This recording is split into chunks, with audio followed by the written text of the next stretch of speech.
1047 dari Program Studi Pendidikan Guru Sekolah Dasar Angkatan 2018 Universitas Jember. Di sini saya akan menjelaskan tentang model pembelajaran inquiry dan studi etnik.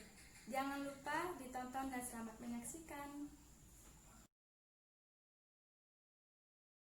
Yang pertama yaitu pengertian model inquiry.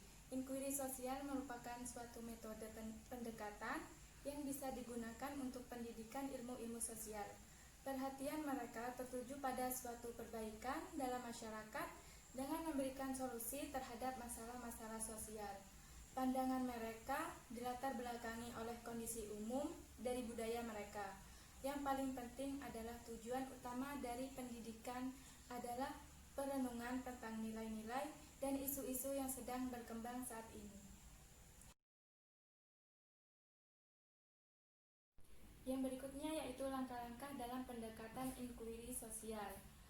Yang pertama yaitu formulasi masalah. Di sini formulasi masalah guru bersama dengan siswa merumuskan suatu masalah sosial yang akan dikaji dengan memformulasikan melalui pertanyaan yang sifatnya ilmiah. Yang kedua yaitu formulasi hipotesis. Formulasikan masalah melalui pertanyaan ilmiah, kemudian dibuat sebuah hipotesis sebagai penuntut pelaksanaan inquiry. Yang ketiga yaitu definisi terhadap konsep. Di sini siswa harus memahami tentang konsep-konsep yang akan dikaji melalui inquiry sosial tersebut. Yang keempat yaitu mengumpulkan data. Yang kelima yaitu evaluasi dan analisis data. Yang keenam yaitu uji hipotesis. Di sini membuat kesimpulan serta mengumpulkan hasil dari proses inquiry. Selanjutnya yaitu jenis-jenis metode inquiry. Yang pertama yaitu metode Sokratik. Di sini pendekatan yang digunakan untuk merangsang kemampuan berpikir melalui pertanyaan-pertanyaan yang mendorong siswa untuk membangun ide dan kemampuan berpikir rasional. Yang kedua yaitu diskusi terbimbing. Di sini proses pembelajaran melalui dialog dengan mengajukan serangkaian pertanyaan yang harus dijawab peserta didik. Yang ketiga yaitu pemecah masalah. Di sini proses belajar menentukan jawaban yang bisa dilakukan secara individual maupun kelompok. Hanya itu, dalam tujuan yang hendaknya dicapai, guru dapat meminjam metode inquiry yang dapat digunakan antara lain yang pertama yaitu inquiry terpimpin, pada umumnya diberikan dalam bentuk pertanyaan terbimbing. Pelaksanaan mengajar dimulai dengan memberikan suatu pertanyaan inti. Setelah pertanyaan inti dijawab siswa, guru mengajukan beberapa pertanyaan pelacak dengan tujuan mengarahkan siswa ke suatu titik kesimpulan. Yang kedua yaitu inquiry bebas. Di sini siswa bebas melakukan penelitian sebagai ilmuwan. Masalah dirumuskan sendiri dan kesimpulan diperoleh sendiri. Yang ketiga yaitu inquiry bebas yang dimodifikasi. Di sini yaitu suatu metode yang berdasarkan masalah yang diajukan guru dengan konsep atau teori yang mudah dipahami. Siswa melakukan penelitian untuk membuktikan kebenarannya. Selanjutnya yaitu model studi etnik. Dalam masyarakat majemuk seperti Indonesia ini, keanekaragaman suku bangsa sering menghasilkan adanya potensi konflik antar suku, bangsa, dan etnik. Oleh karena itu, pelajaran IPS menanamkan pentingnya rasa kerukunan dan persatuan bangsa itu melalui wahana pendidikan. Maka perlu dicari upaya metodologi pembelajaran.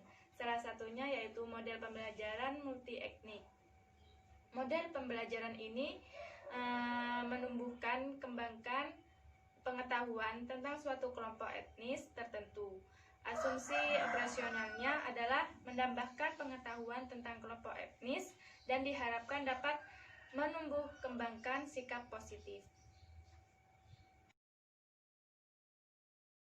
Selanjutnya yaitu struktur konsep model studi etnik. Mempelajari suatu etnik dengan pandangan suku tertentu. Yang pertama yaitu alami dan dalam proses perubahan dan pertumbuhan.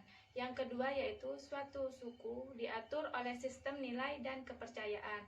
Yang ketiga yaitu pada suatu suku terdapat keragaman internal. Yang keempat, pada suatu suku ada kesamaan dan ada pula perbedaan dengan suku lain. Selanjutnya yaitu strategi mengajar model studi etnik. Yang pertama yaitu model pembelajaran kooperatif. Model pembelajaran kooperatif ini merupakan bentuk pembelajaran yang dianggap cocok untuk mengembangkan keterampilan.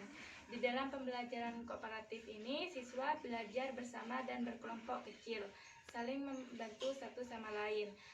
Dalam kelompok kecil ini terdiri dari 4 atau 5 orang siswa dengan kemampuan yang heterogen, yaitu terdiri dari campuran kemampuan siswa, jenis kelamin, dan suku.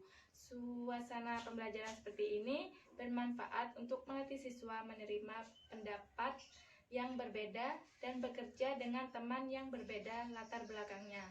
Yang kedua yaitu model inquiry untuk pembelajaran nilai dalam IPS. Tujuan utama dari model pembelajaran ini adalah melatih siswa untuk mampu mengembangkan kompetensi, baik kompetensi personal, sosial, dan kemampuan bertindak sebagai warga negara. Dengan adanya pendidikan multi etnik ini, diharapkan masing-masing warga daerah tertentu bisa mengenal, memahami, menghayati, dan bisa saling berkomunikasi. Adapun problem pendidikan multietnik di Indonesia. Yang pertama yaitu keragaman identitas budaya daerah, yang kedua kurangnya kokohnya nasionalisme, yang ketiga fanatisme yang sempit, yang keempat kesejahteraan ekonomi tidak merata. Terima kasih sudah menonton video saya, semoga bermanfaat dan tetap jaga kesehatan. Jangan lupa memakai masker. Wassalamualaikum warahmatullahi wabarakatuh.